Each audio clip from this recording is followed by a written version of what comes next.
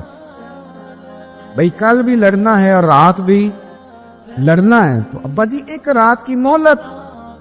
تو سیدنا امام حسین رضی اللہ تعالیٰ عنہ فرمانے لگے بیٹا رات کی مہلت اس لیے لی ہے کہ میں آج رات کھل کے اپنے رب کی عبادت کر لوں، میں استغفار کر لوں، میں لمبے سجدے کروں۔ اور کہا زین العابدین تو جانتا ہے نا کہ مجھے نماز سے، تلاوت سے، دعا سے اور استغفار سے بڑا پیار ہے۔ رسول کریم علیہ السلام نے فرمایا، جامع ترمذی میں موجود ہے، فرمایا میں جا رہا ہوں پر تمہیں 2 بڑی بھاری بڑی وزنی چیزیں دے کے جا رہا ہوں، صحیح 6 کی روایت، 2 وزنی چیزیں تمہارے بیچ چھوڑ کے جا رہا ہوں، اگر ان کو تھام کے رہو گے تو کبھی گمراہی تمہارے پاس نہیں آئے گی۔ یا رسول اللہ وہ کون کون سی؟ فرمایا ایک اللہ کی کتاب دے کے جا رہا ہوں اور دوسرا اپنا خاندان دے کے جا رہا ہوں۔ اگر اہل بیت نبوت کو تھامے رہو گے، ہمارے بزرگوں نے لکھا ہے کہ یہ جو حضور نے کتاب اللہ اور پھر اپنی اہل بیت کا تذکرہ فرمایا تو اس کا مطلب یہ ہے کہ تھیوری دیکھنی ہوئی تو قرآن دیکھنا، اور پریکٹیکل دیکھنا ہوا تو علی اور فاطمہ کو دیکھنا، حسن اور حسین کو دیکھنا، ان کو دیکھنا۔ نبی کریم علیہ الصلوۃ والسلام کے اہل بیت منارہ نور ہیں، ان کی محبت، ان کا پیار کیوں بھلا؟ اس لیے کہ یہ وہ خوبصورت لوگ ہیں جن کو خود میرے نبی پاک نے تراشا ہے۔ ان کی سیرت میں جتنے رنگ ہیں وہ رسول کریم نے خود بھرے، ان کی ایک ایک بات کا خیال نبی پاک نے رکھا ہے، حضور نے از خود انہیں اپنی صحبت عطا کی ہے۔ زیادہ دور نہیں تھا سیدہ فاطمہ کا گھر، مسجد نبوی کے ساتھ تھا، اللہ کے رسول دن میں 2 دفعہ جایا کرتے تھے، پھر بھی کبھی کبھی فرماتے فاطمہ میرا دل کرتا ہے آج میں رات تیرے گھر میں قیام کروں۔ تو سیدہ فاطمہ زہرا فرماتی ہیں کہ آمنہ کے لال اس طرح بھی میرے گھر میں قیام کرتے تھے کہ حضور چارپائی پہ لیٹتے تھے تو ایک کندھے پہ امام حسن کا سر ہوتا تھا اور دوسرے پہ امام حسین کا سر اقدس ہوتا تھا، اور فرماتی ہیں رات کو کبھی حسنین کریمین دودھ مانگتے تو میں اٹھتی دودھ دینے کے لیے، تو حضور فرماتے لیٹ جاؤ آج میرے ساتھ سوئے ہیں تو دودھ بھی میں ہی پلاؤں گا، تو محبوب اٹھتے ان کے لیے دودھ لاتے برتن سے نکال کے، حضور نے انہیں وقت دیا اور پھر ان کی چھوٹی چھوٹی چیزوں کا خیال رکھا۔ صحیح بخاری میں موجود ہے، تربیت پر توجہ دی۔ امام حسین تشریف لائے، ابھی عمر مبارک 7 سال کے قریب تھی، مسجد نبوی میں صدقے کی کھجوروں کا ڈھیر لگا ہوا تھا۔ چھوٹا بچہ جو ہوتا ہے نابالغ، اس پر شریعت کے احکامات نہیں آتے، صدقے کی کھجوروں کا ڈھیر تھا مسجد نبوی میں۔ یہ تربیت ہے، یہ ٹریننگ ہے جو اللہ کے محبوب نے خود انہیں عطا فرمائی۔ صدقے کی کھجوروں کا ڈھیر تھا، امام حسین حضور کے ساتھ آئے تو امام علی مقام نے نہ کوئی کھجور اٹھا کے منہ میں رکھ لی۔ شارحین نے لکھا ہے لگتا یہ ہے کہ کئی دنوں کی بھوک تھی، کیونکہ یہ فاقہ اہل بیت کا بڑا محبوب ہے۔ مجبور نہیں تھے، وہ تو خزانوں کے مالک تھے، پر غریبوں سے محبت کی وجہ سے فاقے کیا کرتے تھے، یہ ان کی پسند ہے فاقہ کرنا۔ تو ایک کھجور امام علی مقام نے رکھ لی تو اللہ کے رسول نے گلے میں انگلی ڈال کے نکال دی اور فرمایا حسین یہ صدقہ ہے، یہ میری اہل بیت کے لیے درست نہیں ہے۔ حضور نے خود تربیت کی، اور پھر سیدہ فاطمہ الزہرا نے نا اپنے بچوں کو تراشا، ان پر محنت کی۔ میں اکثر گزارش کرتا ہوں دوستوں سے، میں کہتا ہوں کربلا کا واقعہ کوئی حادثاتی نہیں ہے، اس کے پیچھے پوری ایک لاجک ہے۔ اس کے پیچھے پورا ایک فلسفہ ہے. ایسے ہی کوئی آدمی 3 دن بھوکا پیاسا رہ سکتا ہے؟ کسی آدمی کو صبح اس نے کھانا کھایا اور شام تک کھانا نہ ملے تو ٹانگیں کانپتی ہیں. رمضان المبارک میں عبادت کی نیت سے روزہ رکھنے والے بھی شام کو بڑے پریشان ہو جاتے ہیں. پر مسلسل 3 دن کھانا نہ کھایا جائے اور پانی نہ پیا جائے، اور حال یہ ہے کہ وہی آدمی تلوار لے کے میدان میں نکلے اور اس کی حالت یہ ہو کہ لوگ اس کے آگے دوڑنا شروع کر دیں. ہزاروں کی فوجیں تاب نہ لا سکے. علی کا گھر بھی وہ گھر ہے کہ جس گھر کا ہر ایک بچہ جسے دیکھو وہی شیر خدا معلوم ہوتا ہے. یہ کوئی آسان ہے؟ اس کے پیچھے پوری اس کے پیچھے فلسفہ ہے. امام راضی کی تفسیر کبیر دیکھیے گا. حضرت امام حسین کی وہ شخصیت تھی کہ مشکات میں حدیث ہے، نبی پاک صلی اللہ تعالی علیہ وسلم کی چچی جناب ام فضل صبح صبح گھبرائی حضور کی بارگاہ میں آئی. عرض کی یا رسول اللہ صلی اللہ علیہ وسلم، آج میں نے عجیب خواب دیکھا ہے، میں ڈر گئی ہوں. حضور نے فرمایا چچی کیا دیکھا؟ عرض کی حضور میں نے دیکھا ہے کہ آپ کے وجود کا گوشت کا ایک ٹکڑا کٹ کے میری جھولی میں آ گیا. حضور یہ کیا ہے؟ تو محبوب خواب سن کے مسکرائے، فرمایا چچی یہ پریشانی والا خواب نہیں، یہ تو خوشی والا خواب ہے. اللہ فاطمہ کو بیٹا عطا کرے گا اور وہ تیری گود میں کھیلا کرے گا. چونکہ وہ میرے وجود کا ٹکڑا ہوگا لہذا خواب تجھے یہ آئی ہے. تو امام حسین پیدا ہو گئے. امام حسن کی عمر ابھی 11 مہینے تھی. تو نبی پاک نے امام حسین کو جناب ام فضل اپنی چچی کی گود میں دے دیا کہ فاطمہ کے لیے دونوں بچے سنبھالنا مشکل ہوگا. وہ خواب اس طرح پوری ہوئی. امام حسین سے حضور نے بڑا پیار کیا، بڑی محبت فرمائی نبی پاک سے. کچھ حدیثیں میں نے جمعے میں عرض کی تھی. حضرت ابو ہریرہ رضی اللہ تعالیٰ عنہ کہتے ہیں یہ واحد بچہ تھا حضور کے گھرانے کا کہ میں نے دیکھا کہ نبی پاک صلی اللہ علیہ وسلم بیٹھے تھے تو یہ حضور سے کہہ رہے ہیں، نبی پاک سے کہ نانا جی اٹھ کے کھڑے ہو. کہتے حضور کھڑے ہو گئے تو کہنے لگے میں نے آپ کے برابر جانا ہے. بچے جو مرضی ضد کر لیتے ہیں نا. قد چھوٹا تھا، عمر 7.5 سال تھی. کہنے لگے نانا میں نے برابر جانا ہے. تو نبی پاک صلی اللہ علیہ وسلم نے ہاتھ پکڑ لیے، فرمایا چل پھر ہو جا برابر. تو حضرت ابو ہریرہ کہتے ہیں انہوں نے حضور نے ہاتھ پکڑے اوپر کھینچا تو امام حسین نے پہلے اپنے پیر حضور کے گھٹنوں پہ رکھے، پھر نبی پاک کے سینے پہ رکھے، اور جب ان کا قد سر تھوڑا سا حضور سے اونچا ہو گیا تو محبوب فرمانے لگے چل بس کر، تو نے تو کہا تھا آپ کے برابر ہونا ہے، تو اوپر نکل گیا ہے، چل بس کر. فرماتے پھر امام حسین نے زبان باہر نکالی تو محبوب ان کی زبان چوسنے لگے، پھر ساتھ لٹا لیا اور انہیں سونگنے لگے. تو میں نے عرض کی حضور آپ حسین کو سونگتے کیوں ہے؟ تو فرمایا ابو ہریرہ مجھے حسین کے وجود سے جنت کی خوشبو آتی ہے، مجھے حسین کے وجود سے جنت کی. ایک دن حضور گزر رہے تھے. اصل اس طرح تھا کہ یہ نبی پاک کا حجرہ تھا. جن لوگوں کو اللہ نے مدینے کی زیارت کرائی ہے وہ جان سکتے ہیں نبی پاک کا حجرہ تھا. تو حضور کے حجرے کی اس جانب یعنی مسجد کی جو بالکل سیدھ ہے اس کی بیک میں سیدہ فاطمہ رہتی تھی. تو حضور اکثر میں نماز کے لیے جب نکلتے تو حضرت فاطمہ کے حجرے کے پاس سے ہو کر دوبارہ محراب میں جاتے. محبوب حجرے کے پاس سے گزرے تو امام حسین رو رہے تھے.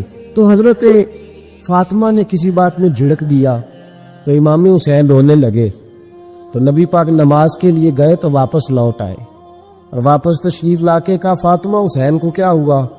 عرض کی یا رسول اللہ تنگ کر رہے تھے میں نے ڈانٹ دیا ہے. کیا خوبصورت جملے ہیں حدیث پاک میں.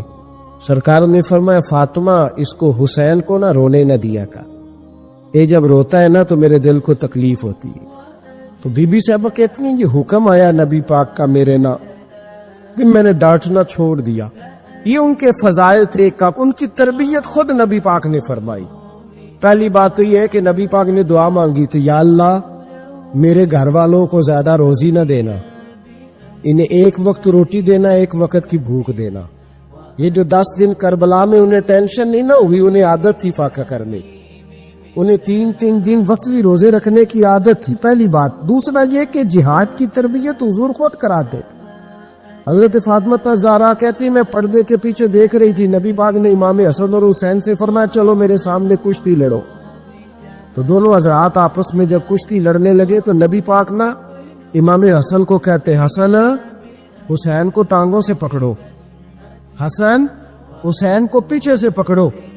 جب نبی پاک بار بار امام حسن کو بتا رہے تھے تو سیدہ پیچھے سے بول پڑی، کہنے لگی یا رسول اللہ آپ چھوٹے کو بتائے، آپ بڑے کو بتا رہے، بڑا تو پہلے 11 مہینے بڑا ہے تو آپ چھوٹے کو بتائے بڑے کو بتا رہے۔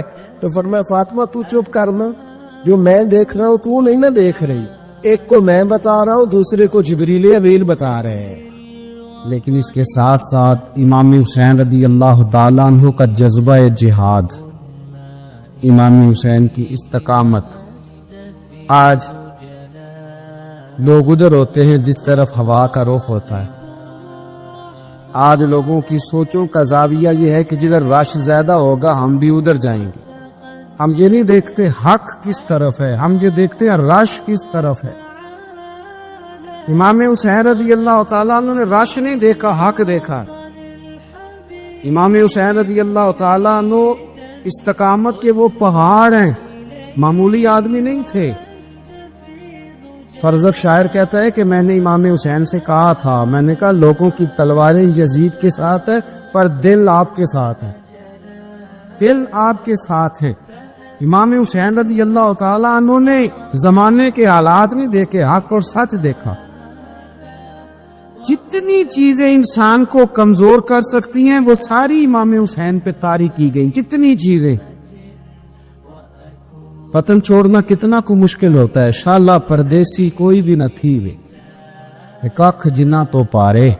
حضرت سلطان باؤ فرماتے ہیں بچو پردیسی ہونا کوئی آسان ہے؟ جس آدمی کا کسی چھوٹے سے گاؤں میں بھی مکان ہو چھوڑنا پڑ جائے تو روتا ہے، تو مجھے بتاؤ جس نے اپنا سارا بچپن مدینے میں گزارا ہو۔ آج جو ایک ہفتہ مدینے رہ کے آتے ہیں ان سے واپس نکلنا مشکل ہوتا ہے، لیکن امام حسین حق کا رستہ تھا، وطن کی قربانی دی، اور معمولی وطن نہیں، مدینے جیسا وطن۔ اور جب کھڑے تھے نا امام حسین رضی اللہ تعالیٰ عنہ رجب میں نکل رہے تھے مدینے سے، تو کوئی شاعر کہتا ہے دور کھڑے ہو کے انہوں نے گویا کہا تھا آقا تیرے کرم کے خزینے کی خیر ہو، میں جا رہا ہوں تیرے مدینے کی خیر ہو۔ امام حسین نے وطن چھوڑا، کوئی لغزش نہیں پیروں میں، کوئی نہیں۔ شہزادوں والی زندگی تھی، مسجد نبوی کے امام تھے، نبی کریم علیہ السلام کے روضہ اطہر پر تشریف رکھتے تھے، زمانہ حیا کرتا، شان و شوکت تھی، پر حق کے لیے چھوڑا، نکل کر خانقاہوں سے ادا کر رسم شبیری، اور پھر بڑا مشکل ہوتا ہے۔ اس شخص کے ساتھ بچے اور عورتیں ہوں وہ تو یہ کہہ کے لڑائی سے جان چھڑاتا ہے کہ میرے ساتھ فیملی ہے، نہ ہوتی تو تجھے بتاتا، پر امام حسین کو اولاد بھی کمزور نہیں کر سکی، عورتوں کا ساتھ ہونا کمزور نہیں کر سکا۔ پھر امام علی بھوک کتنا مشکل کام ہے۔ آج لوگ کہہ نہیں دیتے کہ میں تو اس لیے گناہ کرتا ہوں کہ رشوت اس لیے لے لیتا ہوں کہ بچے چھوٹے، 10 دنوں کی کم و بیش سفر، 3 دنوں کی بھوک اور پیاس، پر حق کے رستے میں امام حسین کو کوئی چیز کمزور نہیں کر سکی۔ اور پھر وہ جتنی باتیں لوگ کہہ سکتے تھے وہ ساری کہیں گئی، ساری۔ اور آ کے عرض کرنے لگا حضور یہ کوئی معمولی دشمن نہیں، یہ وہ ظالم ہیں جو لاشوں پہ بھی گھوڑے دوڑا دیتے۔ تو امام علی مقام فرمانے لگے جو شہادت کا جذبہ لے کے نکلے وہ پھر انجام نہیں دیکھا کرتا، وہ انجام، وہ جتنی چیزیں جو استقامت کے رستے میں آ سکتی ہیں وہ ساری چیزیں رستے میں آئیں، پر امام علی مقام نے کسی چیز کی پرواہ نہیں کی۔ آج کا مسئلہ یہ ہے کہ آج لوگوں میں استقامت نہیں ہے، رات کو کچھ ہوتے ہیں، سویرے کچھ ہوتے ہیں، دوپہر کو کچھ ہوتے ہیں، شام کو کچھ ہوتے ہیں۔ ہمارا کل انداز تکلم کچھ اور ہوتا ہے، صبح کچھ اور ہوتا ہے۔ امام علی مقام میدان میں رہے، ایک میت گھر میں ہو جائے تو کئی دنوں تک آنکھ کھلتی نہیں، ہوش رہتا نہیں۔ سب سے زیادہ مسائل امام حسین نے دیکھے، سب سے زیادہ، اور گھوڑے پر بیٹھنے سے پہلے پہلے ساری تکلیفیں آپ دیکھ چکے تھے۔ باپ کا جنازہ اٹھانا آسان ہوتا ہے، بیٹے کا جنازہ اٹھانا بڑا مشکل ہوتا ہے، پر امام حسین نے بیٹوں کے جنازے اٹھائے۔ حضرت علی اصغر کی لاش کو امام حسین نے اپنے دست مبارک سے دفن کیا، اور جناب علی اکبر کی میت کو جب آپ اٹھا کے لا رہے تھے تو سیدہ زینب فرماتی ہیں کہ مجھے یوں کبھی لگتا تھا حسین کا قد بڑا ہے اور کبھی لگتا تھا علی اکبر کا قد بڑا ہے، اور فرماتی ہیں کہ پھر حضرت قاسم بن حسن کو بھی وہ اٹھا کے لائے، اور جناب عباس کے وجود سے الگ ہونے والے بازو انہوں نے لا کے حضرت عباس کے وجود کے ساتھ بھی رکھے۔ انہوں نے یہ سارا منظر دیکھا، لیکن جب حسین ابن علی اپنی دفعہ گھوڑے پہ سوار ہوئے تو لگتا یہ تھا کہ ان سے زیادہ بہادر کوئی نہیں۔ ایک جملہ بھی یزیدی فوج کے سامنے امام حسین نے کمزور نہیں کہا، ایک جملہ بھی، ایک فکرہ بھی کچا نہیں بولا، کہیں بھی کوئی منت نہیں کی، کسی جگہ بھی ان کے پائے استقلال میں کوئی لغزش نہیں آئی۔ جب لوگوں کو پتہ چل جائے کہ اب سامنے موت ہی موت ہے، سوائے اس کے چارہ کچھ بھی نہیں، تو بہت ساری رخصت اور اجازت تو دین بھی دیتا ہے، پر امام حسین کسی جگہ کسی رخصت پر عمل کرتے نظر نہیں آتے، ڈٹ کے بات کی ڈٹ کے، اور پھر جب میدان میں نکلے اللہ اکبر، تو ابن سعد کہنے لگا کہ اگر دو دو کر کے ایک ایک کر کے جاؤ گے تو یہ 45,000 کا لشکر سارا حسین کاٹ ڈالے گا، یک بارگی حملہ کرو گے تو بات اتنی استقامت، اتنا۔ آج تو لوگ ڈپریشن کے مریض ہیں، آج تو لوگ ٹینشن کے مریض ہیں، ہر دوسری بات میں لوگ کہتے ہیں او بڑا، پر کس بات سے؟ مطلب کیا آپ نے زندگی میں صرف جاب نہیں مل رہی، صرف بیماری آ گئی، صرف خرچہ نہیں گھر میں بڑا نہیں، کس بات کا ڈپریشن؟ امام حسین کی زندگی بتلاتی ہے وہ لوگ بھی کوئی دنیا میں کمال حاصل کر سکتے ہیں جو چھوٹی چھوٹی بات پہ روتے ہیں۔ مال بھی ہے، جوانی بھی ہے، گھر بھی ہے، مکان بھی ہے، بچے بھی ہیں، عزت بھی ہے، صرف پیسے نہیں، اور انسان ہے کہ آنکھیں نہیں کھل رہی، وہ سمجھتا ہے ہمیں کسی کام کا ہی، فقط پیسے نہیں بس۔ او خدا کے بندو، امام علی مقام نے فرمایا سارا کچھ لٹا کے بھی جو میدان میں کھڑا رہے اسے حسین ابن علی کہا جاتا ہے، اسے حسین ابن علی کہا جاتا ہے۔ حسین ابن علی کی شان رفت کوئی کیا جانے، حسن جانے، علی جانے، نبی جانے، خدا جانے، کون جانے امام علی مقام کا معیار۔ تو امام حسین رضی اللہ تعالیٰ عنہ کی زندگی ہمیں بتاتی ہے کہ ذوق والی عبادت کرو۔ امام حسین کی زندگی ہمیں بتاتی ہے کہ جب تم سخاوت کرو تو پھر اپنی حیثیت سے بڑھ کر کرو، اور امام حسین کی زندگی ہمیں بتاتی ہے کہ دل میں کسی کے لیے کوئی بات نہ رکھو، صلح کرنے میں پہل کرو، محبتیں کرنے میں آگے بڑھو۔ اور امام حسین کی زندگی ہمیں بتلاتی ہے کہ جب دنیا میں تم نے کچھ کرنا ہے تو پھر ڈٹنا بھی سیکھو، پھر کھڑے ہونا بھی سیکھو۔ یہ نہ دیکھو کہ حالات، امام حسین نے ایک دن بھی حکومت نہیں کی، یزید نے 4.5 سال کی، لیکن قیامت تک دلوں کی حکومت امام حسین کی رہے گی، امام حسین کی رہے گی، اس لیے کہ ان میں استقامت تھی۔ امام حسین کے ساتھ اس وقت 72 لوگ تھے، لیکن آج کائنات کا ذرہ ذرہ امام حسین کے ساتھ ہے۔ اس کا مطلب ہے وقت لگتا ہے، نظریہ غالب آ ہی جایا کرتا ہے، تو استقامت والی زندگی گزارے۔ شخص آیا، حضرت امیر معاویہ بیٹھے تھے، تو اس نے امام حسن سے آ کے کہا کہ حضور اولاد نہیں ہے، کوئی دعا کر دے۔ تو جو ہے میری بات پر، اب بھی لوگ پیروں کے پاس آتے ہیں نا، ماشاءاللہ سے اللہ خیر فرمائے، تو پیر صاحب اگر وظیفہ بتائے تو وظیفہ چونکہ پڑھنا پڑتا ہے، وہ کام مشکل ہے۔ حضرت امام حسن سے آ کے وظیفہ پوچھا، اس شخص نے کہا حضور اولاد کوئی نہیں، تو وظیفہ بتائے، تو آپ نے فرمایا استغفار پڑھا کر۔ اس نے کہا ٹھیک ہے، تو حضور پھر میں دوبارہ کعبہ ہوں، تو امام حسن کہنے لگے بے اولاد ہے نا تو استغفار کا وظیفہ بتایا نہ کہا، فرمانے لگے اب اس وقت آنا جب اللہ تجھے 10 بیٹے عطا کرے گا۔ کتنے؟ 2 4 نہیں، 10 کہہ دیے، تو حضرت امیر معاویہ رضی اللہ تعالیٰ دیکھا، کہنے لگے حسن اتنا بڑا دعویٰ، آپ فرمانے لگے میں نے کہہ دیا نا تو اللہ فضل کرے گا، اللہ خیر کرے گا، خیر ہو جائے گی۔ وہ شخص کئی سالوں کے بعد آیا، کئی سالوں کے بعد، تو حضرت امیر معاویہ کو بھی ساتھ لایا، کہنے لگا حضور اللہ کے فضل سے اللہ نے 10 بیٹے عطا فرمائے، پورے 10 ہی اللہ نے دیے۔ تو حضرت امیر معاویہ کہنے لگے جناب بات تو آپ کی سچی ہو گئی، پر مجھے بھی بتائیے وظیفہ کہاں سے لیا؟ فرمانے لگے قرآن پاک سے، سورہ نوح کی 10، 11، 12 آیت پڑھو۔ اللہ فرماتے ہیں تم استغفار پڑھو، میں تمہاری بیٹوں سے بھی مدد کروں گا، مالوں سے بھی مدد کروں گا۔ تو میں نے استغفار بتائی تھی، اور قرآن میرے اللہ کا ہے، رب کا وعدہ جھوٹا ہو سکتا؟ فرمایا 10 بیٹے ملنے تھے، میں نے کہہ جو دیا تھا۔ اور میرے بھائیوں یاد رکھیں، نبی پاک صلی اللہ تعالی علیہ وسلم نے فرمایا 2 آنکھیں دوزخ میں نہیں جائیں گی۔ یا رسول اللہ صلی اللہ علیہ وسلم اتنا کرم، وہ 2 آنکھیں کون سی ہیں؟ فرمایا ایک وہ جو اللہ کی راہ میں رات جاگتی رہی، کسی سرحد پر پہرا دیا، کوئی ڈیوٹی کی، کوئی خدمت کی راہ خدا میں، جو آنکھیں بیدار رہی راہ خدا میں، دوزخ میں نہیں جائیں گی۔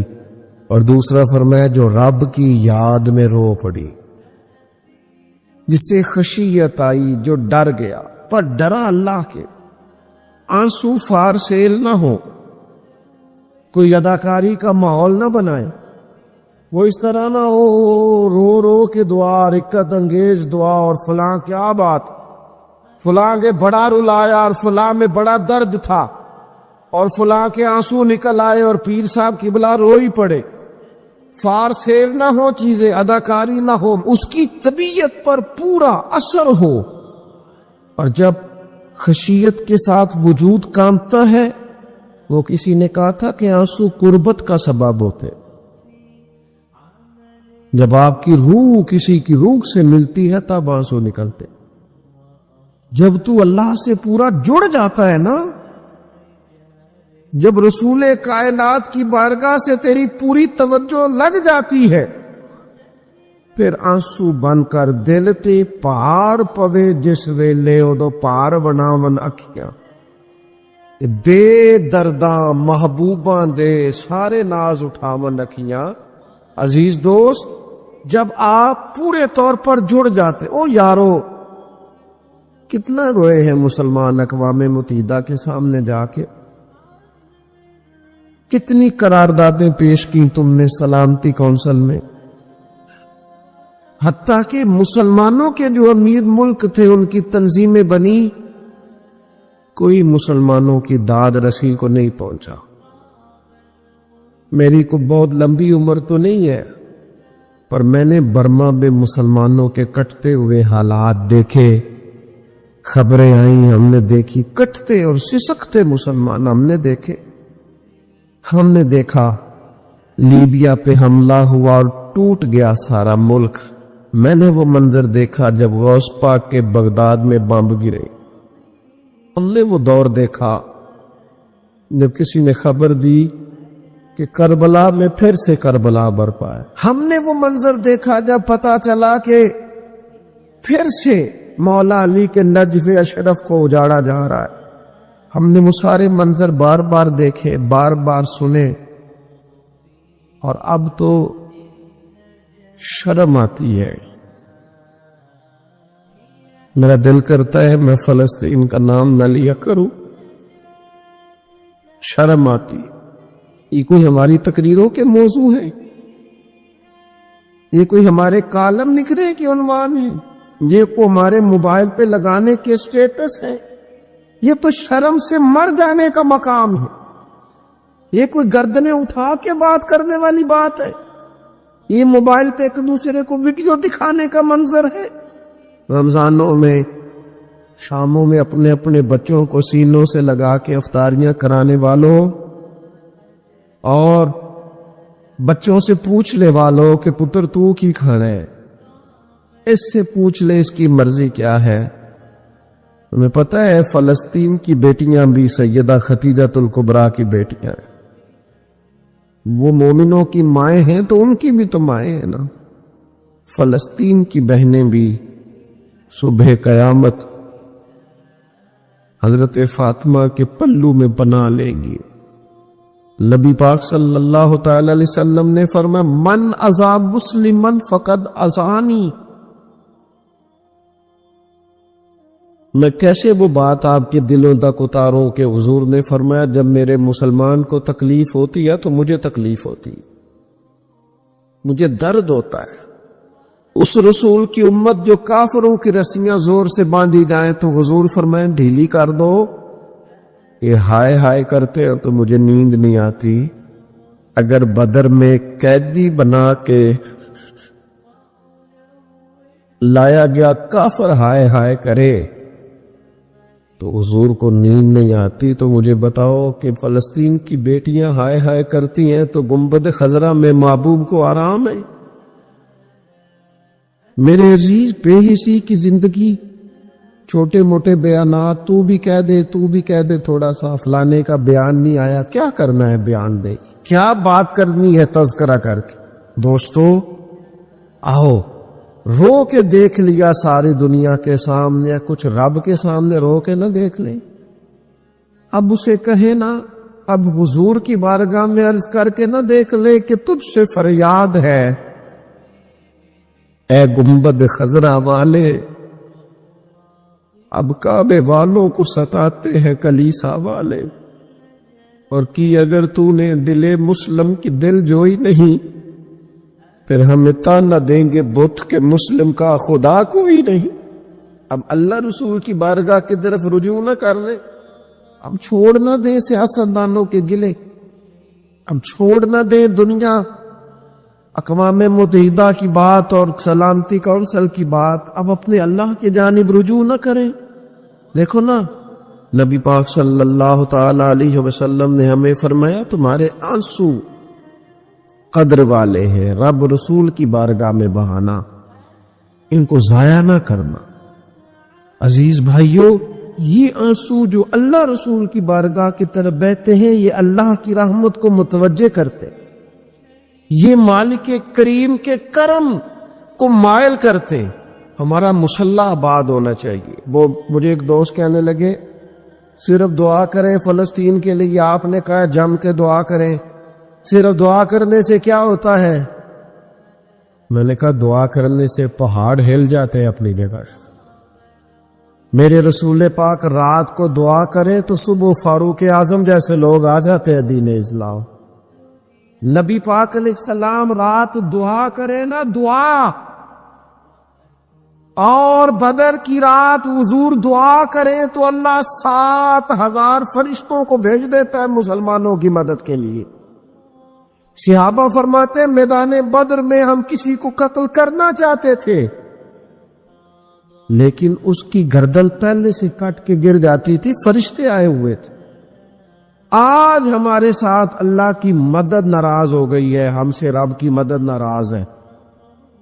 ہماری مجموعی غلطیاں، قومی کوتاہیاں، بددیانتیاں، رشوت خوریاں، ہمارے جھوٹ، ہماری بد اخلاقیاں، مجموعی طور پر سوسائٹی کی مادہ پرستی، اخلاقی رویوں کی گراوٹ، لوٹنا، اپنا حصہ وصول کرنا، جگہ جگہ پہ کمیشن مقرر کرنے، ہر شخص کا ذات کے لیے سوچنا، اللہ کی مدد پھر روٹ جایا کرتی ہے، ناراض ہو جایا کرتی ہے۔ سب سے ضروری کام یہ ہے، سب سے ضروری کام کہ اللہ کی مدد شامل ہو۔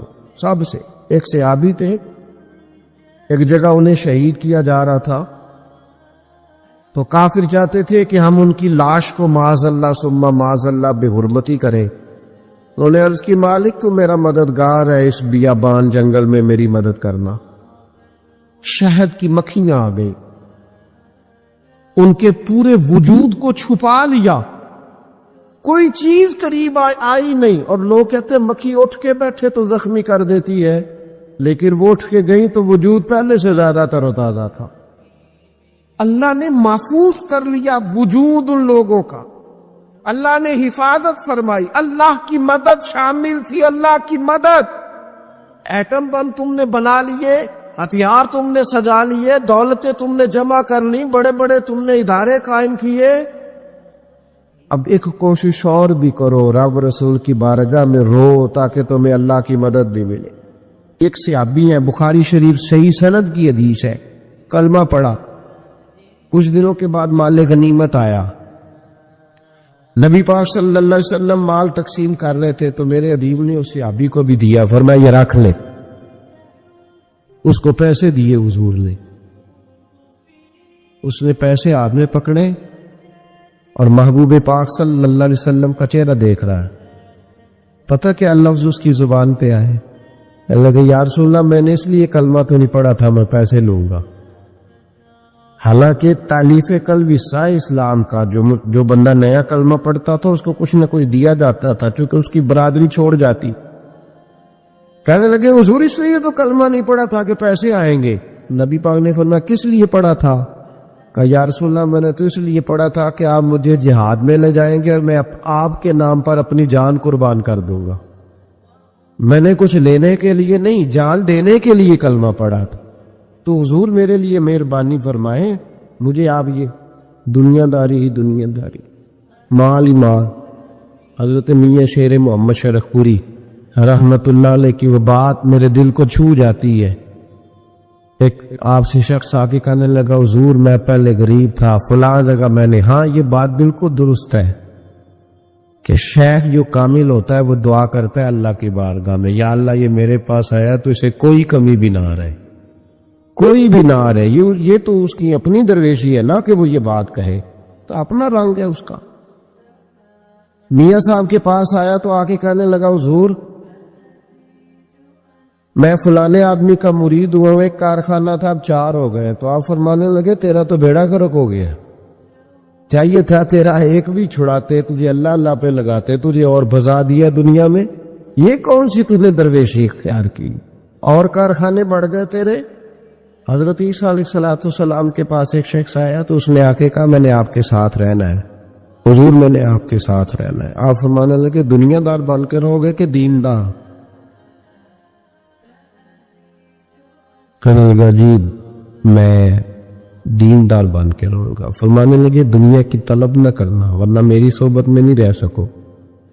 حضرت عیسیٰ علیہ السلام نے شادی نہیں کی، مکان ہی نہیں بنایا، ایک تکیہ، ایک پیالہ، ایک کمبل، جہاں رات ہوتی وہیں سو جاتے۔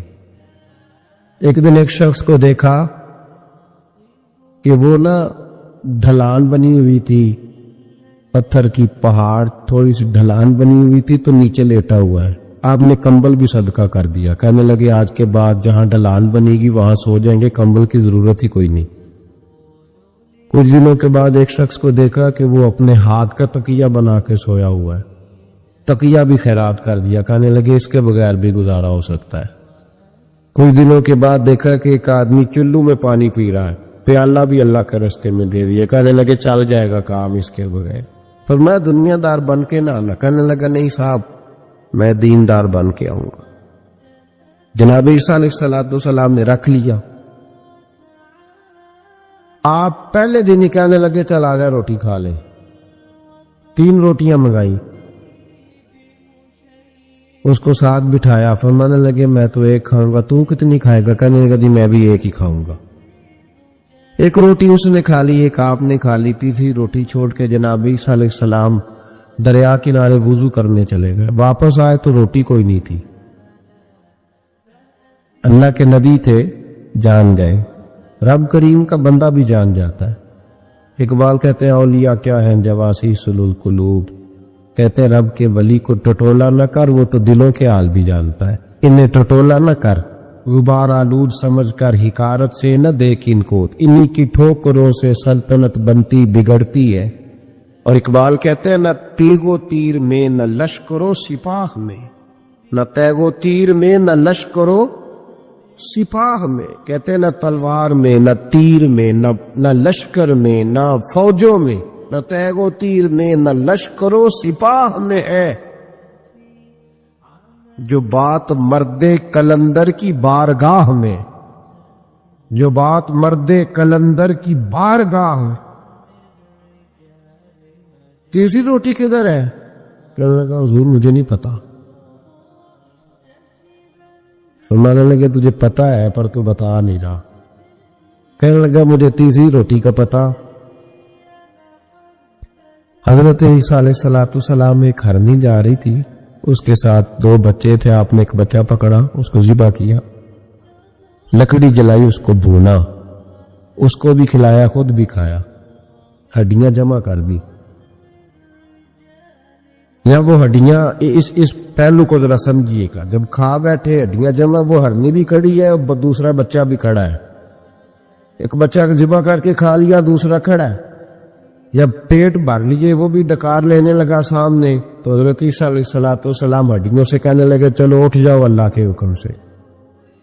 وہ ہرنی کا بچہ پھر سے زندہ ہو گیا، وہ چلا گیا. ماں اس کو ساتھ لے کے روانہ فرمانے لگے دیکھ اللہ نے مجھے معجزہ دیا ہے، ہم نے کھا بھی لیا ہے اور بچہ چلا بھی گیا ہے، ہمارے پیٹ میں ہے بھی، اور اب تو بتا دے روٹی کس نے کھائی ہے. کہنے لگا جی مجھے نہیں پتا، نہیں پتا مجھے.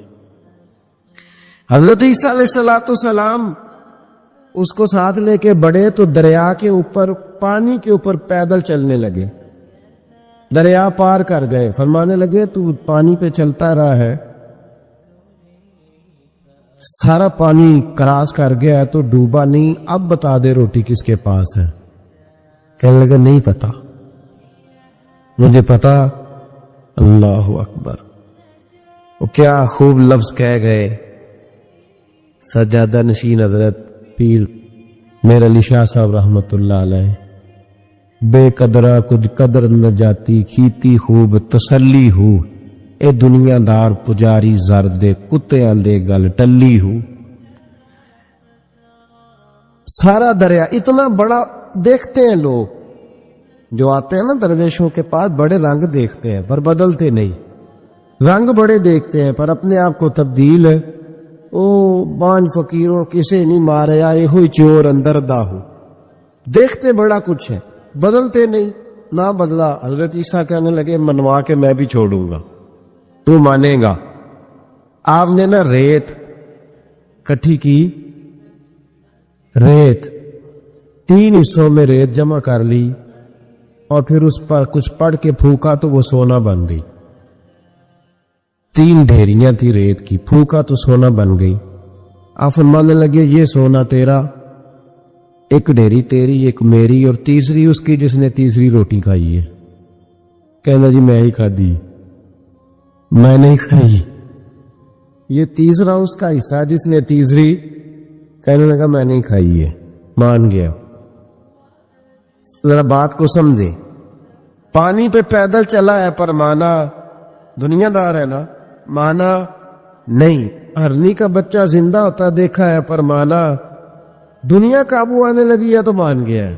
کہنے لگا جی میں نہیں کھائی ہے. فرمایا او بھلے مانس، تجھے کہا تھا دنیا داری نہ کرنا، تجھے جناب عیسیٰ کی صحبت ملے گی، پر تو ایک روٹی پہ رہ گیا یار. کہاں دنیا بار پجاری زردے، کتیاں دے گل ٹلی ہو، کہاں رہ گیا. حضرت میاں محمد بخش صاحب رحمت اللہ تعالی علیہ کو ایک شخص لے گیا ٹانگے پہ بٹھا کے. ٹانگے، غلام رسول مہر صاحب نے لکھا ہے کہ وہ ٹانگے پہ بٹھا کے لے گیا اور لے جا کے نا تو میاں صاحب حضور یہ زمین بھی میری ہے، یہ بھی میری ہے، وہ بھی میری ہے، یہ بھی میری ہے. بڑی اس نے تفصیل سنائی تو میاں صاحب فرمانے لگے بس کر یار، میں بڑی دیر سے سن رہا ہوں کہ تیرا بڑا کچھ ہے، بس کر. کہنے لگا حضور نہیں، ابھی تو میں نے تھوڑی دکھائی ہے، اور بھی میرے پاس بڑا کچھ ہے. تو آپ فرمانے لگے یہ بتا تجھ سے پہلے کس کے پاس تھا؟ چپ کر گیا. فرمایا اس سے پہلے کس کے پاس تھا؟ چپ کر گیا. کیا خوب فرمایا، کیا درویشوں کا کہنے کا انداز ہے، کیا خوب رنگ ہے، اور تشبیہ کس طرح کی اعلیٰ دیتے ہیں. دانش مندہ دا کم ناہی، دل دنیا نہ لانا، اس ووٹی کئی خامن کیتے، جو کیتا سو کھانا. اس ووٹی کئی خامن کیتے، جو کیتا. یہ دکان میری ہے تو پہلے کس کی تھی؟ اس سے پہلے کس کی تھی. یہ گاڑی میری ہے تو اس سے پہلے کس کی تھی صاحب؟ یہ کسی نہ کسی کی تھی، اور تیرے بعد بھی کسی نہ کسی کی ہو جائے گا. اس ووٹی کئی خامن کی، جو کیتا سو. حضرت عیسیٰ کہنے لگے تو نے ایک پیغمبر کی صحبت ضائع کر دی صرف دنیا داری کے لیے. فرمانے لگے میں نے کیا کرنا ہے سونا، تو تینوں کے تینوں ڈیریاں تو ہی رکھ لے، تیری ہیں، پر تو نے زیادتی کی، تو نے قیمت نہیں ڈالی ہماری صحبت کی۔ آپ اٹھ کے چلے گئے۔ صحرا کا علاقہ تھا، وہ شخص وہیں بیٹھا تھا، ابھی سمیٹ ہی رہا تھا کہ دو ڈاکو آ گئے، تلواریں پکڑی ہوئی ہیں، کہنے لگے چل دوڑ جا، سونا مارا ہے، تو کدھر سے آ گیا؟ منت کی، کہنے لگا چلو مہربانی کرو، 3 حصوں میں ہے، 2 لے لو، ایک تو مجھے دے دو، ایک تو دے دو۔ منت کرنے لگا، وہ مان گئے، کہنے لگے چلو ٹھیک ہے۔ دوستی کر لی، نام پتہ پوچھ لیا، گفتگو ہونے لگی، تھوڑی دیر بیٹھے تو ایک دوسرے سے فرینک ہو گئے، بے تکلفی شروع ہوئی، تو کہنے لگے بھوک بڑی لگی ہے، روٹی تو لاؤ۔ ایک کو بھیجا، ڈاکوؤں میں سے ایک کو بھیجا کھانا لینے، اور کھانا لینے چلا گیا۔ اب یہ دونوں پیچھے رہ گئے، ایک وہ روٹی کھانے والا اور ایک ڈاکو، تو آپس میں کہنے لگے یار یہ تیرا پوچھتا ہے وہ روٹی کھانے والا، تیرے اس کے ساتھ کیا تعلق ہے؟ کچھ بھی نہیں، ڈاکو ڈاکو سجل ہے۔ کہنے لگے ایسے ہی اتنا سونا اسے دے رہے ہیں، آتا ہے تو دونوں پکڑ کے مار دیتے ہیں اس کو، اور سونا دونوں آدھا آدھا بانٹتے ہیں۔ بالکل ٹھیک ہے، میرا کون سا چچا کا بیٹا ہے، چھوڑو، ویسے اس دور میں چچا کے بیٹے بھی پکڑ ہی لیتے ہیں اگر کبھی مسئلہ بن جائے تو۔ چلو جی فیصلہ ہو گیا۔ اب وہ جو گیا وہ بھی تو دنیا دار تھا نا، اس نے کھانا خریدا تو اس نے کہا میرا کون سا ان سے یہ رہنا ہے، اس نے روٹی میں زہر ڈال دیا، اس نے کہا میں ان کو ماروں گا اور سارے سونے پہ قبضہ کروں گا۔ حب الدنیا راست من کل خطیہ، ہر برائی کی جڑ ہے۔ وہ کھانا لے کے آیا، ابھی اس نے رکھا ہی تھا، دونوں نے حملہ کر دیا، پکڑا اور مار ڈالا، وہ مر گیا۔ اب یہ مزے سے بیٹھ کے روٹی کھانے لگے، سیر ہو کے پیٹ بھر کے روٹی کھائی، چند لمحے گزرے تو دھڑام سے روح پرواز کر گئی۔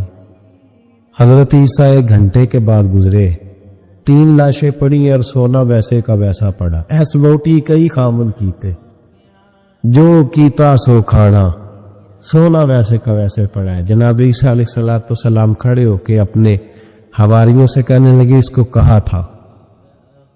کہا تھا تو صحبت حاصل کر، دنیا داری سے بچ، لیکن اس نے دنیا داری کو فوقیت دی، ایک پیغمبر کی صحبت کو فوقیت۔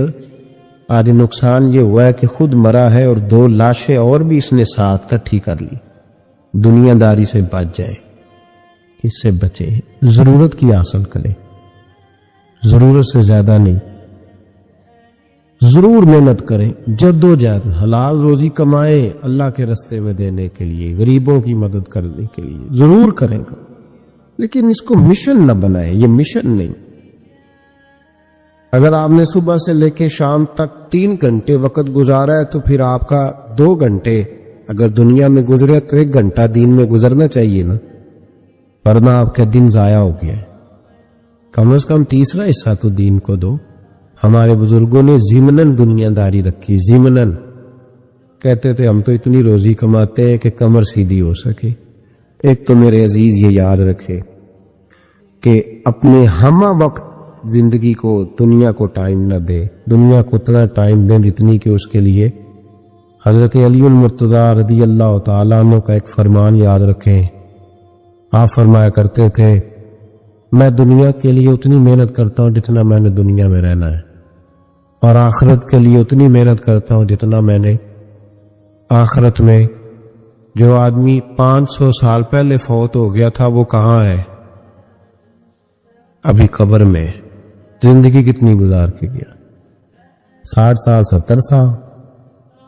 جتنا دنیا میں رہنا ہے اتنی اس کے لیے جد و جہد کریں، جتنا جانا ہے اتنا جانے کے لیے محنت کریں، اپنے آپ کو ضائع نہ کریں۔ اور یہ جو اللہ اللہ سیکھ رہے ہیں لوگ درویشی کے رستے پہ، ان کے لیے تو موت ہے، یاد رکھیں۔ جتنا زیادہ دنیا کی طرف جائیں گے اتنا، دیکھیں نا اللہ تعالیٰ شراکت کو تو پسند فرماتا ہی نہیں۔ اگر آپ نے، اور پھر میں نے کہا کہ جس بندے نے، اس نے نماز پڑھتے بھی یہی سوچا ہے کہ میں نے نکل کے پیسے لینے ہیں، کیا اس نے حاصل کیا؟ اپنے آپ کو خوددار رکھیں، کبھی کسی موقع پر کسی بھی لحاظ سے اپنے آپ کو دنیا داری کے معاملے سے کمزور ظاہر نہ کریں. دنیا کا پیار جہاں آ گیا وہ ختم، طریقت ختم. اگر آپ کی جد و جہد، اور یاد رکھ لیں آپ روحانی طور پہ مریں گے جس دن توجہ دنیا کی طرف کر لیں، اللہ اللہ کی لذت ضائع ہو جائے گی. اور پھر ایک اور بات لکھ لیں، تجربے کی روشنی میں عرض کر رہا ہوں، لکھ لیں اس کو کسی جگہ، کسی ایسی جگہ نقش کر لیں جہاں سے کبھی مٹے نہ. ہم نے اپنے بزرگوں کی صحبت میں رہ کے ایک تجربہ سیکھا ہے، جس کی پیسے کی طرف توجہ ہوتی ہے پیسے اس کے آگے دوڑنے لگ جاتے ہیں. وہ دوڑتے ہیں، تو تھک جائے گا، ان تک پہنچ نہیں سکتا، تھکا کے ماریں گے تجھے پیسے، اور تو اپنا چہرہ پھیر پیسوں کی جانب تیرے پیچھے دوڑنے لگ جائیں گے، پیچھے پیچھے دوڑیں گے، بھاگتے پھریں گے تیرے پیچھے، بھاگتے ہیں پیچھے. لوگ کہتے ہیں نہیں رہنے دو، ضرورت نہیں. دنیا کا مزاج ہے، جو دنیا کے پیچھے بھاگتا ہے اس کے آگے بھاگتی ہے، اور جو منہ موڑ لیتا ہے اس کے پیچھے لگ. درویشی اختیار کرنے کا ارادہ تو کرے، ہم پروگرام ہی نہیں بناتے، ہمارا ارادہ ہی نہیں بنتا. ارادہ تو کرے، اور بھائی جس دن ارادہ ہو جاتا ہے اسی دن اللہ نوازنا شروع کر دیتا ہے. جس دن ارادہ ہوتا ہے اسی دن اللہ کہتا ہے چل کھول گیا، وَيَرْزُقُهُ مِنْ حَيْثُ لَا يَحْتَسِبُ، اب تجھے وہاں سے دینا جہاں سے تیرا کبھی گمان بھی نہیں گیا ہوگا. اس لیے میرے بھائی توجہ اللہ کی طرف، خبردار یہ دنیا داری جتنی اس کی ضرورت ہے اس کو اتنا کرو. میرے نبی پاک نے زہد اختیار فرمائے ہیں. زہد، دنیا داری، پیسے بڑے اچھے ہوتے تو سب سے زیادہ میرے مصطفیٰ کی تجوری میں ہوتے، سب سے زیادہ. اگر آپ توجہ دنیا داری کی طرف کریں گے تو حالات خراب ہو جائیں گے. توجہ رب رسول کی طرف رکھیں، بڑی جلدی بہتری. محمود غزنوی نے نا ہیرے بکھیر دیے، خزانوں کے منہ کھول دیے. کہنے لگا جو جس پہ ہاتھ رکھے گا شاید اسی کی ہو جائے گی. کھول گئے دروازے، جو لوگ دوڑے، پتہ تھا بادشاہ کے پاس کیا ہے، یوں سمجھ لے کسی نے پجاروں پہ ہاتھ رکھ دیا. کسی نے جا کے تو وہ جہاں بندھے ہوئے تھے بڑے بڑے جانور استبل میں، اس نے کہا حویلی گھوڑوں سمیت میری. کسی نے کسی شے پہ، کسی پہ کسی شے پہ دوڑنے لگے، جس پہ جو ہاتھ رکھے اسی کی. ایاز بڑا سیانہ تھا، پیچھے سے اٹھا دھیما دھیما آ کے تو محمود غزنوی کے کندھے پہ ہاتھ رکھ دیا. اس نے کہا تجھے کوئی شے نہیں چاہیے؟ کہا بادشاہ تو وعدے پہ قائم رہ، تو نے کہا تھا جو جس پہ ہاتھ رکھے گا اسی کا ہو جائے گا، تو مجھے جو شے چاہیے تھی میں نے ہاتھ رکھ دیا ہے، اب تو بتا وعدے پہ قائم ہے کہ نہیں؟ تو محمود نے اٹھ کے سینے سے لگایا، ماتھا چوما، کہا یاز بات ختم ہو گئی. دنیا داروں کی، مال داروں کا، ہر شے جس نے جو مانگی اس کی. پر ایاز محمود تیرا ہی رہے گا، محمود تیرا ہی رہے گا، محمود تیرا ہی رہے گا.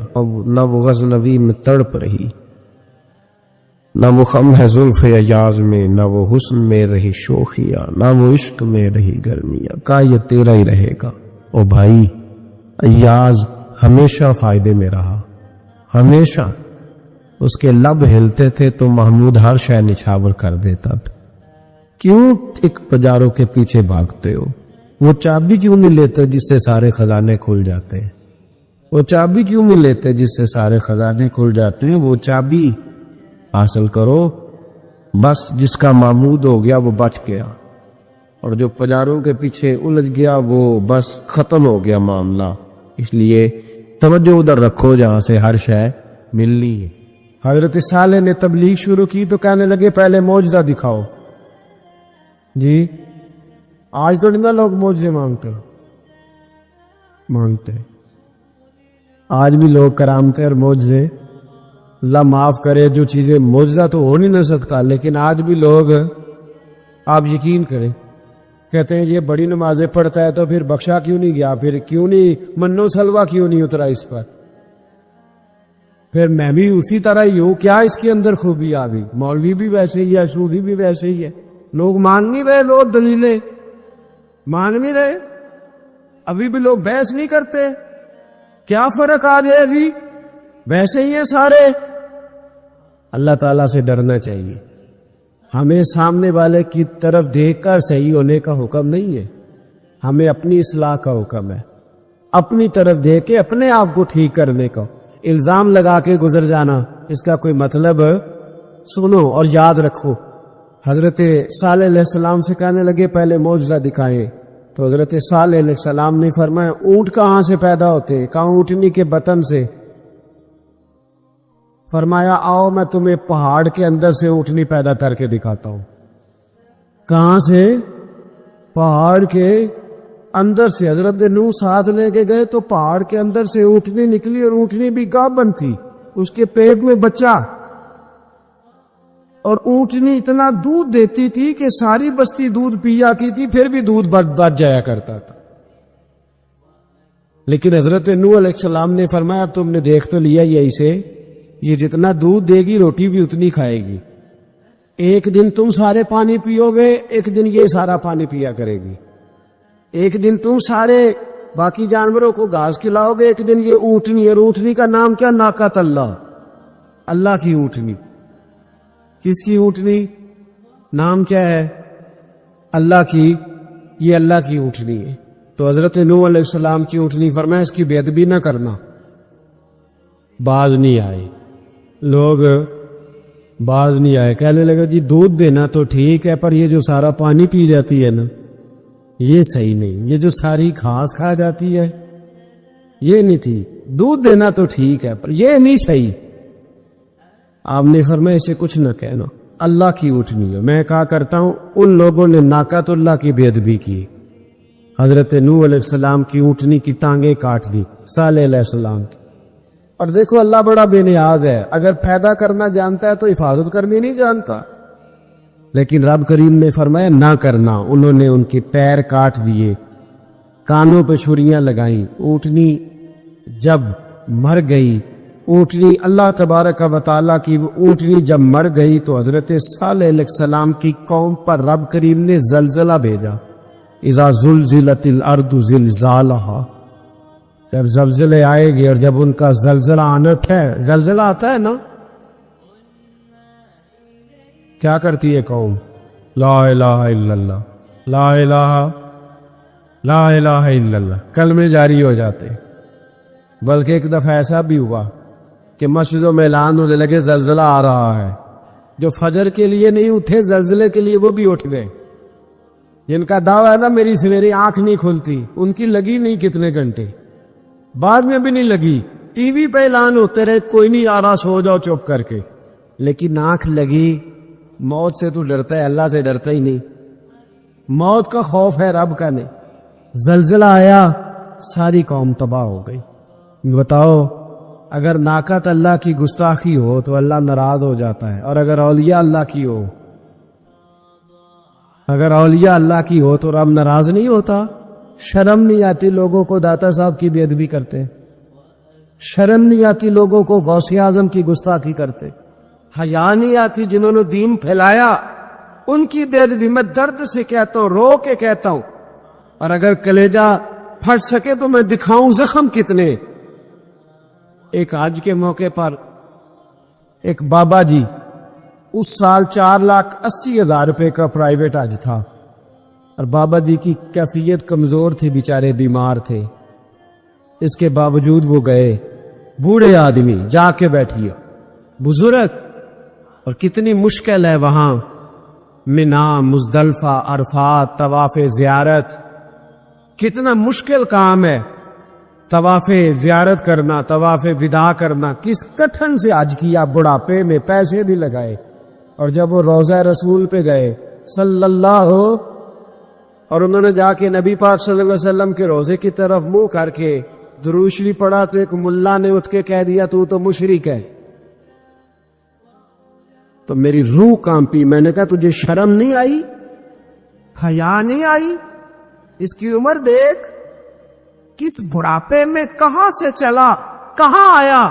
یہ مشرک ہوتا تو کسی مندر میں جاتا، یہ مشرک ہوتا تو کسی گرجے میں جاتا، یہ مشرک نہیں، یہ مومن ہے۔ اور یہ وہ والا مومن ہے جس کے سینے میں دل جب دھڑکتا ہے تو خالی دھڑکتا نہیں، ساتھ وہ محمد عربی پہ درود و سلام بھی پڑھتا ہے۔ شرم نہیں آتی لوگوں کو، اتنی بڑی گستاخی کرتے، جو روضہ رسول پہ آیا مشرک ہے۔ میں نے دیکھ مولوی کو صاف صاف کہا تھا، میں نے کہا اگر میں مشرک ہوں تو نکالو، مشرک کا داخلہ تو یہاں ویسے ہی منع ہے، شرم نہیں آتی اپنی زبان کا پاس کرو کچھ؟ اتنا ظلم، اتنی بڑی فرقہ واریت امت میں، اتنا امت کو تقسیم کرتے ہو، تمہیں شرم نہیں آتی؟ جہاں سے اتحاد کا پیغام دینا چاہیے وہاں سے تم لوگوں کو فرقے کا پیغام دیتے ہو، ایک مخصوص فرقے کی تبلیغ کرتے ہو۔ خدا را، تو میں کہہ رہا ہوں ناقت اللہ کی بے ادبی پہ عذاب آتا ہے، تو اولیاء اللہ کی بے ادبی میں نہیں آتا؟ داتا صاحب ساری دن کی تبلیغ کرتے رہے، ایک آدمی نے اٹھ کے کہہ دیا جناب وہ تو شرک کا اڈا ہے، تو رب کریم ناراض نہیں ہوتا ان باتوں سے؟ ہمیں خیال کرنا چاہیے، اللہ سے ڈرنا چاہیے، ان چیزوں سے عذاب آتا ہے اور آ رہا ہے۔ اللہ تعالی ہمیں محفوظ فرمائے۔ اللہ ہمیں اس سے، قوم لوط پہ بھی عذاب آیا، ہم جنس پرستی، مرد مردوں سے بدکاری کرتے، حضرت نوح نے سمجھایا کہ یہ کام درست فطرت کے خلاف ہے، یہ کام درست نہیں۔ جب انسان یہ کام کرتا ہے تو زمین اور آسمان کانپتے ہیں۔ اب میں کیسے کھول کے بتاؤں، میرے پاس اعداد و شمار ہیں کہ پاکستان کے اندر اس کام کی کیفیت کیا ہے، اور کس طرح کر کے لوگ، میں تو رونا روتا رہتا ہوں داڑھی کا۔ لوگ کئی دفعہ کہتے ہیں حضرت صاحب پہلے بھی آئے تھے تو داڑھی کی بات، پھر بھی آئے تو داڑھی کی بات، تو میں رونا روتا ہوں۔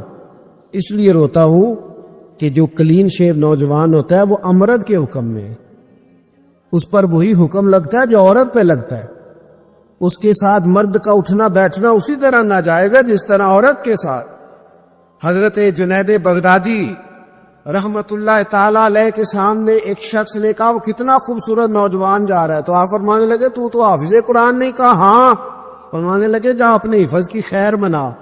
وہ شخص کہتا ہے میں نے اس بغیر داڑھی والے کلین شیو نوجوان کو بری نظر سے دیکھا، مجھے قرآن پاک ہی بھول گیا، سارا قرآن پاک بھول گیا۔ اور کتنے سال میں دعائیں کرتا رہا، بیت اللہ کے طواف کرتا رہا، میں یاد بھی کرتا تو نہیں ہوتا۔ کیسے؟ اب تو ہمارا نعت کہاں بیوٹی پارلر سے ہو کے آتا ہے، ہم کسی اور کو کیا پیغام دیں؟ وہ پیغام، وہ نظام، وہ طریقہ کار جس کا حکم تھا شریعت میں، قوم لوط پر عذاب آیا۔ صحیح بیٹھتے ہوں گے بچے جو موٹر سائیکلوں پہ بیٹھتے ہیں، میں نے گجرانوالہ کی سڑکوں پہ بچوں کو، نوجوانوں کو جو تماشے کرتے سرے عام دیکھا ہے تو مجھے ڈر لگتا ہے۔ کوئی روکنے والا نہیں، شغل ہو رہا ہے، ہنس رہے ہیں، اور سامنے عورتیں بھی ہیں، سب ہو رہا ہے۔ کتنی تکلیف کی بات۔ حضرت نوح کی قوم یہ کام کرتی تھی، قرآن پاک نے بیان کیا ہے۔ حضرت نوح نے سمجھایا، فرمایا رب کریم نے تمہیں اپنی خواہش پوری کرنے کے لیے جائز طریقہ عطا فرمایا، عورتوں سے نکاح کرو، اور اس نکاح کی برکت سے جو اللہ تمہیں اولاد دے گا اس کو اللہ تبارک و تعالیٰ تمہارے لیے باعث بخشش بھی فرمائے گا۔ لیکن جب قوم نہ مانی تو جو قوم لوط کا عمل کرے اس کا علاج قرآن نے بیان فرمایا کہ آسمان سے پتھر برسیں گے، پھر پتھر برسے، اور جن کے بڑے بڑے اچھے دماغ تھے ان کے دماغ چکنا چور کر دیے گئے، تباہ کر دیے گئے، ان کے دماغ زمین پر بچھاڑ دیا گیا۔ اللہ مہلت دیتا ہے، لیکن اس کا مطلب یہ نہیں کہ انسان توبہ ہی نہ کرے۔ حضرت شعیب علیہ السلام کی قوم پر بھی عذاب آیا، اس لیے کہ بددیانتی کرتی تھی، ناپ تول میں کمی کرتی تھی۔ میں نے کہا تھا شب قدر کی رات کہ یہ کوئی تماشا ہے کہ شب رات آئی تو ساری رات روتے رہے، یا اللہ معاف کر دے، یا اللہ معاف کر دے، رو رو کے چیخے مار مار روئے۔ شب قدر آئی تو پھر چیخے ماری، ساری رات روئے۔ تو جس بندے کا پروگرام ہی نہیں سویرے بدلنے کا، دکان پہ بیٹھ کے پھر وہی ناپ تول میں کمی، پھر وہ اللہ تعالیٰ معاف کرے۔ میں ایک مضمون پڑھ رہا تھا تو وہ فوڈ کے اسپیشلی لوگ میں لکھا تھا مہربانی کرو ملاوٹ ہی اچھی چیز کی کر لو، مرچ میں کیری تو نہ ملاؤ اینٹوں کی، وہ تو بیمار کرتی ہے، وہ تو خون کی آنتوں کو روک دیتی ہے۔ وہ کہنے لگا، اور وہ کہتا ہے میں تمہیں بتاتا ہوں کون کون سی چیز ملائی جا سکتی ہے، وہ ملا لو۔ خدا را اس قوم پہ رحم کرو، مہربانی۔ ایک دوست ہے ہمارے، میں وزیر آباد میں ان کے گھر بیٹھا تھا تو ایک میڈیکل، میرا کسی شخص پہ اعتراض کرنے کا میں مجموعی بات کرتا ہوں. میں ایسے ڈاکٹروں کو جانتا ہوں جو اللہ تعالیٰ فضل کرے سچ مچ کے نیک ہیں، اچھے لوگ. تو بچے کا میڈیکل سٹور ہے تو والد بیمار ہو گیا تو کہتا ہے ابا جی ڈاکٹر صاحب نے کہا آپ کو ڈریپ لگنی ہے. تو سگے باپ کو ڈریپ لگانے لگا تو باپ کیا کہتا ہے پتر تیری مہربانی مینو کوئی اصلی لائی او نہ لائی جڑی لوکاں نو لانا ہے. اب وہ پیار سے سنا رہا ہے بات. میں نے اسے کہا کہ یہ تو ڈوب مرنے کا مقام ہے نا، ڈوب مرنے کا مقام. اس ملک کے اندر دوائی بھی صحیح نہ بکے، اصلی نہ ملے دوائی بھی، اور پھر وہ قوم کہے کہ ہم نے تو پورے روزے رکھے، ہم نے تو بڑا صدقہ اور خیرات کیا، دوائی بھی اصل نہ ملے. جناب شعیب علیہ السلام کی قوم ناپ تول میں کمی کرتی تھی تو اللہ تبارک و تعالی نے ان پر بتا عذاب کس طرح کا بھیجا. شدید گرمی ہوئی. اللہ ہمیں محفوظ فرمائے. سارے آمین کہہ دیا. دیکھیں کتنا اچھا موسم کر دیا رب کریم. اللہ ہمیں محفوظ فرمائے، اللہ رحمت فرمائے. شدید گرمی کی لہر آئی، باہر اتنی گرمی ہوئی کہ لوگ اپنے گھروں میں گھس گئے. جس طرح سورج کی شعاعیں گھروں کے اندر داخل ہو جاتی، اس طرح گرمی کی لہر اندر داخل ہوئی. اور جس طرح کسی کو آگ لگ جائے تو وہ آدمی اچھلتا کودتا ہے نا، اس طرح یہ لوگ اچھلنے لگے اور اچھل کود کے مر گئے. جرم کیا تھا؟ ناپ تول میں کمی کرتے. حضرت داؤد کی قوم بھی تباہ ہوئی. جرم کیا تھا؟ ہفتے والے دن مچھلیاں نہیں پکڑنی تو یہ پکڑتے تھے. حکم ہے نا مسلمان کو نماز کے ٹائم کوئی اور کام نہیں کرنا، نماز پڑھنی ہے. میرا خیال ہے مسلمان تو فٹافٹ آ جاتے ہیں، سارے ہی پہنچ جاتے ہیں نا مسجدوں میں. ہلکا ہلکا بول رہے ہیں ہاں، کیوں نہیں پہنچتے؟ اگر حضرت سیدنا، اور پتہ انہیں سزا کیا ملی؟ اللہ نے فرمایا اس ٹائم عبادت کرنی ہے، کام نہیں کرنا، وقت نہیں ہے کام کا. انہوں نے مچھلیاں پکڑی، 12,000 لوگ تھے. پتہ ہے مالک نے سزا کیا دی؟ بندر بنا دیا. اللہ کریم قرآن مجید کا پہلا سپارہ پڑھے، فَجَعَلْنَاهَا نَكَالًا لِمَا بَيْنَ يَدَيْهَا وَمَا خَلْفَهَا. اللہ فرماتے پچھلوں کے لیے بھی عبرت بنا دیا، بعد والوں کے لیے بھی عبرت، نشان عبرت بنا دی. بندر بن گئے. اور جو ان کے دوست جو بچ گئے تھے ان کے پیر چومتے تھے، روتے تھے. 3 دن بندر بن کے زندہ رہے. پھر اللہ نے سب کو اجتماعی موت دے دی. اگر مسلمان سے اللہ کہے کہ نماز کے ٹائم کاروبار نہیں، جمعے کے ٹائم کاروبار ہے، تو مسلمان کہتا ہے نہیں مجھے مہلت ملی ہوئی ہے. یہ تو اس وقت پتہ چلتا ہے نا جب بچے ڈیوٹی لگاتے، ہاں ہاں ہاں عذاب آتا ہے، اس وقت پتہ چلتا ہے. میں نے دیکھا یہ منظر، اس وقت پتہ چلتا ہے جب بچے کسی ملازم 6,000 کی ڈیوٹی لگاتے، کہتے ہیں ابے کا دھیان رکھنا، ہم دکان پہ بیٹھنے لگے. پھر اسے سمجھ آتی ہے اگر میں نماز کے ٹائم مسجد میں ہوتا تو آج میری اولاد میری خدمت میں ہوتی. میں نماز کے ٹائم مسجد نہیں گیا تو بچوں نے 6,000 کا ملازم بٹھایا ہے. ابا جی کا خیال رکھ، ایک نرس بلائی ہے، تو خیال رکھ. کدھر ہوتے ہیں مسلمان نماز کے ٹائم؟